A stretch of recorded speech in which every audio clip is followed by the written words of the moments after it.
Olá, muito boa noite para você.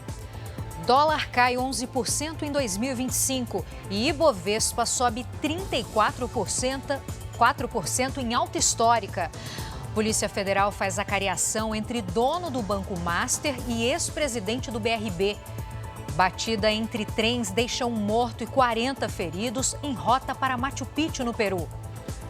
O Jornal da Record já está no ar. Oferecimento Bradesco. Em 2026, o que é mais valioso vem primeiro. Acabou a greve dos petroleiros. Os trabalhadores da Petrobras, que atuam na Bacia de Campos, decidiram encerrar a greve depois de 16 dias. O Leonardo Ack tem os detalhes ao vivo do Rio de Janeiro. Boa noite, Léo.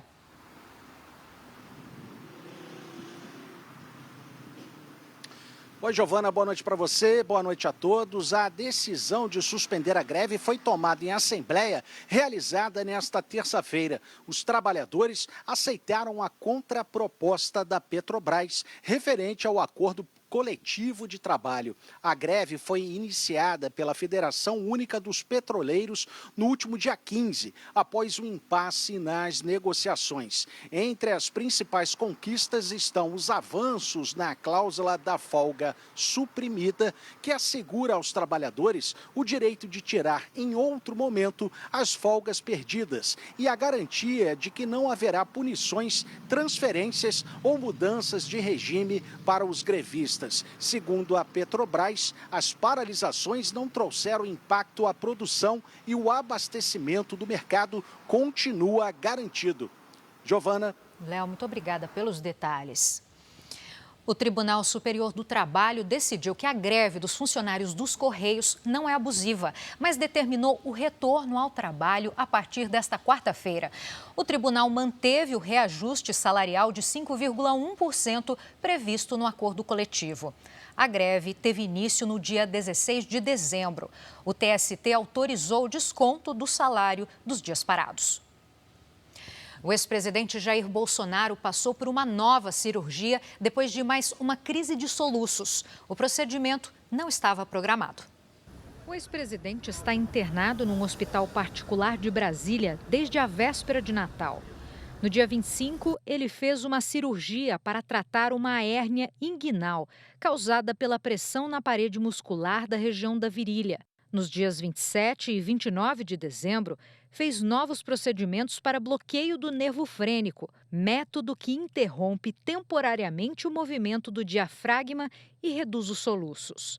O filho dele, Carlos Bolsonaro, informou nas redes sociais que o pai está em fase de adaptação ao treinamento para a apneia, um distúrbio que interrompe momentaneamente a respiração durante o sono.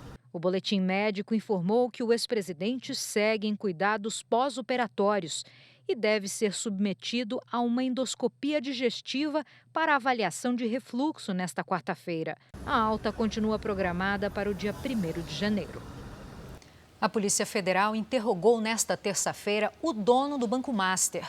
O depoimento durou quase 3 horas. Também foram ouvidos o ex-presidente do Banco de Brasília e o diretor de fiscalização do Banco Central. A Jaqueline Frison está ao vivo no Supremo Tribunal Federal com as informações para a gente. Boa noite, Jaqueline. Depois dos depoimentos, houve também a acariação entre os investigados, é isso? É isso mesmo, Giovana. Muito boa noite para você, para todos que estão conosco. Esta era a expectativa, né? Então, depois do depoimento que aconteceu na tarde e noite de hoje aqui no STF, quem participou da acariação? O dono do Banco Master, Daniel Vorcaro, e também o ex-presidente do BRB, Paulo Henrique Costa. Já o diretor do Banco Central, Ailton de Aquino, prestou depoimento para a PF, só que ele foi dispensado da acariação. Os 3 convocados chegaram aqui no STF no início da tarde. Daniel Vorcaro, que usa a tornozeleira eletrônica, veio a Brasília em um voo comercial. A delegada da Polícia Federal responsável pela investigação foi quem conduziu os depoimentos de hoje sobre suspeitas de irregularidades nas negociações da venda do Banco Master ao BRB, um banco público do Distrito Federal. Um juiz auxiliar do gabinete do ministro Dias Toffoli, que é o relator do caso, também participou dos procedimentos confrontos que terminaram por volta de 9h30 da noite. Esse confronto, essa acariação entre os investigados foi feita depois que a delegada da Polícia Federal colheu os depoimentos individuais e encontrou contradições. Giovana, eu volto com você. Obrigada, Jaque. Obrigada por esse resumo. Uma boa noite e um ótimo descanso. Vamos falar de economia? O dólar encerrou o último pregão do ano a R$ 5,48. A queda acumulada no ano foi de 11,19%. Esse é o maior recuo desde 2016. O fluxo de recursos estrangeiros para os mercados emergentes deu um impulso à valorização da moeda brasileira. Já o Ibovespa fechou o ano a 161.125 pontos. A alta acumulada foi de quase 34%. É o melhor desempenho anual em 9 anos. E na última semana do ano, foi mais vantajoso abastecer com etanol do que gasolina em apenas um estado, Mato Grosso do Sul. Sebastião está pronto para pegar a estrada, mas antes uma parada para abastecer o carro. O combustível escolhido foi o etanol. Geralmente eu faço um revezamento, mas atualmente eu tenho optado mais por etanol por uma questão econômica mesmo. Mato Grosso do Sul é o único estado do país onde o etanol está mais vantajoso que a gasolina, segundo a ANP, enquanto o preço do biocombustível sobe em 19 estados e no Distrito Federal, aqui o litro é vendido em média a R$ 4,00. No restante do país, o etanol perdeu competitividade em relação à gasolina. Segundo o levantamento da Agência Nacional do Petróleo, Gás Natural e Biocombustíveis, em São Paulo, o litro subiu 1,42%, com preço médio de R$ 4,28. A maior alta foi na Bahia, onde o valor subiu 4,15% e chegou a R$ 4,77.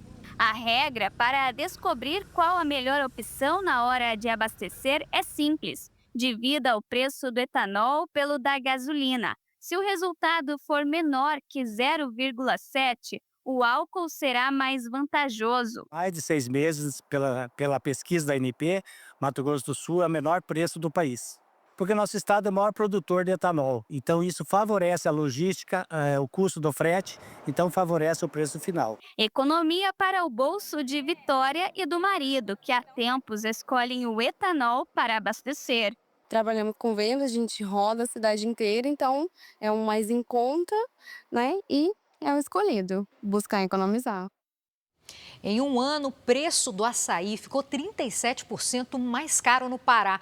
Apesar da alta significativa, o paraense não deixa de ter o produto em casa. Na casa da família Moraes, comer açaí todos os dias é tradição que não se pode quebrar. O açaí é a continuação do alimento nosso. Então, pós o almoço, ou mesmo durante o almoço, há esse hábito nosso de consumirmos açaí. A Helena, de 9 anos, nasceu em Tocantins, mas desde cedo se apaixonou pelo sabor do açaí paraense. Com farinha de tapioca e com peixe. É mais gostoso? Sim. Não abre mão? Não. A família dela costumava comprar quase 3 litros por dia, mas com preços cada vez mais caros, foi necessário fazer algumas adequações. Hoje a gente está fazendo pela metade, 1,5 litros. Mas não falta o nosso petróleo na mesa. O período de entre-safra, o aumento dos custos de produção e de logística, além da demanda aquecida do mercado interno e também de fora do país, estão entre os principais motivos para o preço estar tão salgado. A variação é o seguinte, quando está mais barato, a gente vende barato. E quando começa a entre-safra e aumentar o preço, a gente vende mais um pouco mais caro. De acordo com a pesquisa, o preço do açaí teve altas significativas em 2025. Para se ter uma ideia, o litro do tipo médio mais consumido chegou a R$ 28,00 em novembro, 37% mais caro se comparado ao mesmo período do ano passado. Uma alta bem acima da inflação, em torno de 3,8%. E esse preço, mais elevado, deve continuar no primeiro trimestre de 2026. Uma alternativa para evitar a escalada dos preços seria investir ainda mais na capacitação do pequeno produtor. Fortalecimento necessário da agricultura, da organização das famílias em cooperativas, de uma melhora do performance desse produto, desse preço, pode fazer com que o mercado de açaí, não só fora do Brasil, mas também do paraíso para o resto do mundo, se amplie. Um cachorro ajudou a impedir um furto em uma marmoraria de Belo Horizonte. Tudo foi registrado por uma câmera de segurança. A imagem mostra o suspeito entrando no local. Logo em seguida, o cão aparece. É o animal que chama a atenção dos donos para a invasão. Eles percebem e entram em luta corporal com o homem, que também foi mordido pelo cachorro. A polícia militar foi acionada e levou o suspeito ao pronto-socorro. Em seguida, ele foi levado para a delegacia, mas acabou liberado. O vazamento de gás em uma lanchonete causou uma explosão que deixou 3 feridos no Rio Grande do Sul. Os gritos das funcionárias antecederam a explosão nesta lanchonete.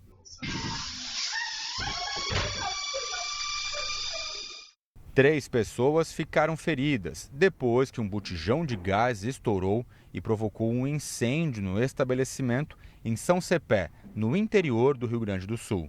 Começou aquele pequeno barulhinho, não tinha cheiro, pessoal. Aquilo começa a trepidar e do nada cai e quebra aquela válvula. Então, significa que já estava comprimindo ali, por estar ali, né, de repente apertado, e começou assim, ó, igual uma panela de pressão, só que 1000 vezes pior, assim, o barulho, o jeito, assim, ó.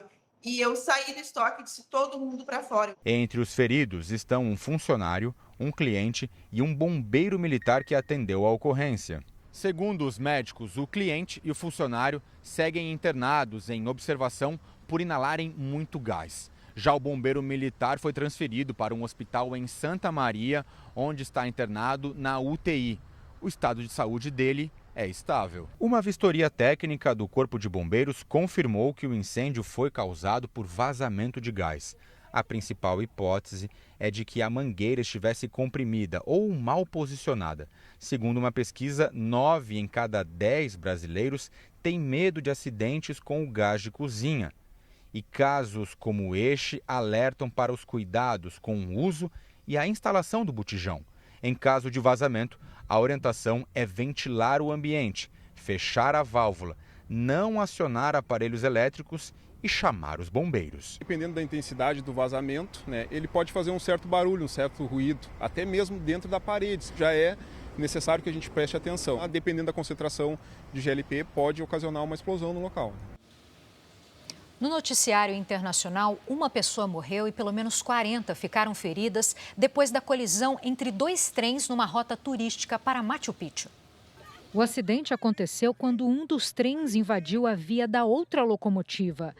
As autoridades ainda investigam as causas do acidente. Equipes de resgate retiraram os passageiros dos vagões descarrilados. A imprensa local informou que os feridos foram encaminhados para hospitais da região de Cusco. O governo peruano disse que o transporte ferroviário para Machu Picchu precisou ser temporariamente suspenso para o resgate das vítimas. O governo de Portugal anunciou mudanças no principal aeroporto do país depois que passageiros enfrentaram longas filas. O sistema de controle de fronteiras, que coleta dados dos passageiros, ficará suspenso por 3 meses. Enquanto isso, novos equipamentos vão ser instalados e vai haver aumento de funcionários. Nos próximos 2 anos, o aeroporto Humberto Delgado receberá investimentos de mais de 49 milhões de reais. No último fim de semana, passageiros enfrentaram filas de até 9 horas para passar pela imigração. A Arábia Saudita bombardeou alvos em um porto no Iêmen em resposta a um suposto envio de armas dos Emirados Árabes Unidos. As imagens divulgadas nesta terça-feira mostram a chegada de 2 navios ao porto de Mukalla, no sul do país. Segundo os sauditas, as embarcações estavam carregadas com armas e veículos de combate. O material teria sido destinado a grupos separatistas. O chefe do Conselho Presidencial do Iêmen exigiu que as forças dos Emirados Árabes Unidos deixem o território do país e declarou estado de emergência diante do avanço dos rebeldes. Horas depois, os Emirados Árabes Unidos anunciaram a retirada das tropas restantes no Iêmen. A Rússia reativou um sistema de mísseis nucleares em Belarus, país vizinho que apoia o presidente Vladimir Putin. O armamento tem capacidade para atingir a Europa e parte dos Estados Unidos. As imagens foram divulgadas pelo Ministério da Defesa da Rússia. O sistema de mísseis hipersônicos Orishnik tem capacidade nuclear. De acordo com o presidente russo Vladimir Putin, eles carregam ogivas que podem atingir velocidade 10 vezes superior à do som, sendo impossível a interceptação por sistemas de defesa. A Rússia anunciou que o armamento está posicionado em Belarus, que faz fronteira com Polônia, Lituânia e Letônia, países que integram a OTAN, a aliança militar formada pelos Estados Unidos e nações da Europa. Se acionado, o armamento nuclear pode alcançar qualquer ponto europeu ou da costa oeste dos Estados Unidos. O sistema Orishnik já foi usado durante a guerra na Ucrânia, em um ataque sem explosivos nucleares contra uma fábrica em Dnipro.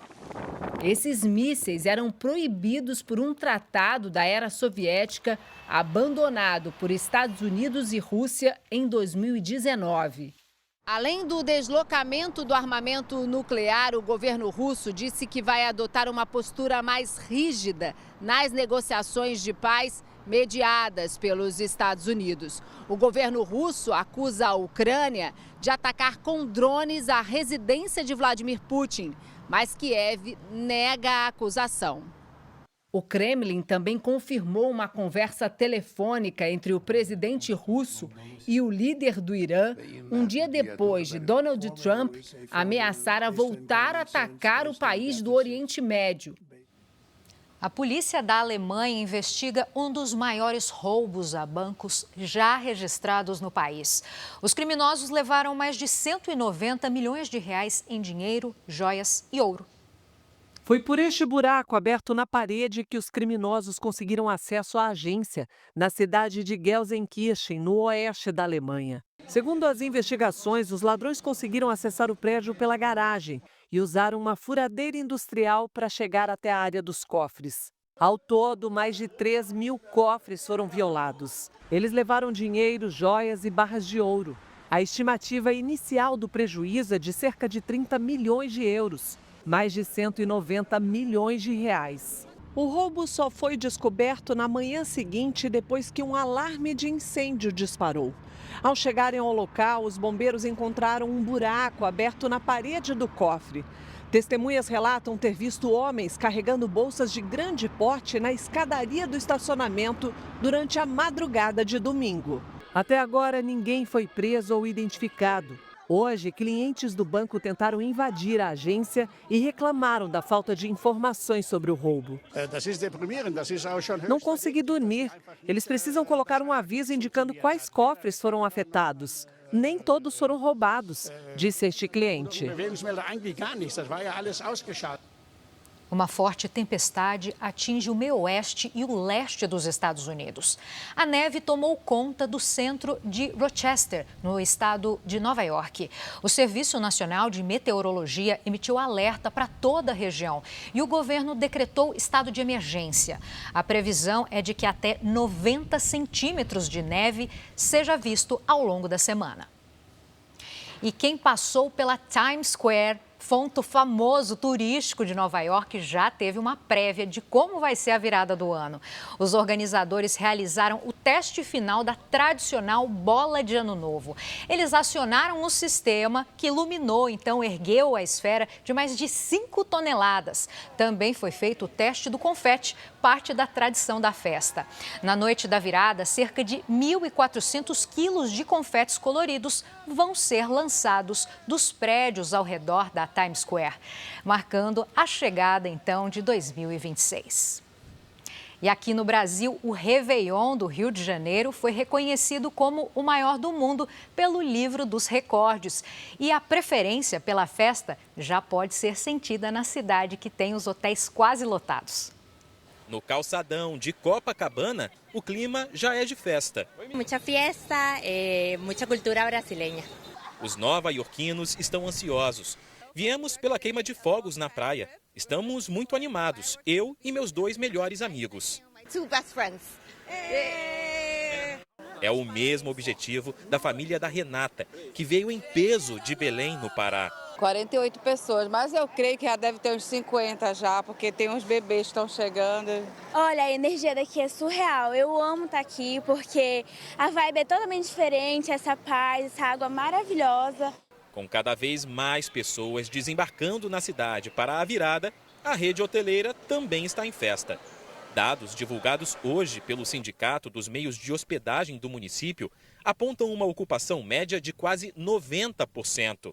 A região mais procurada é Copacabana. Esse ano nós temos mais clientes de outros países que têm um período de estada maior, mais relevante para a cidade. E a festa, que reúne gente de todo o mundo, ganhou um reconhecimento merecido. Hoje, o Réveillon de Copacabana foi oficializado como o maior do planeta pelo Guinness Book, o livro dos recordes. A certificação levou em conta o público presente e a estrutura montada para o evento. Na prática, isso significa, além da celebração, da gente vibrar com a nossa cidade, o lugar que a gente ama, eu acho que as pessoas têm que entender que isso é desenvolvimento econômico, né? Isso é emprego. Para conquistar o título, o Rio comprovou a presença de 2,5 milhões de pessoas somente na faixa de areia desse trecho da praia. É o principal ponto da festa. Agora, a expectativa é grande para este Réveillon, que terá uma estrutura ainda maior para a queima de fogos. Serão 19 balsas, quase o dobro do usado no ano passado, e 12 minutos de show pirotécnico. Hoje à tarde, as estruturas passaram por vistoria e foram liberadas pela Capitania dos Portos. Em Copacabana, a segurança do palco principal também foi aprovada pelo Corpo de Bombeiros. Agora falta pouco para 2026. E este foi o Jornal da Record. Você fica agora com Fala Que Eu Te Escuto. Ótima noite para você.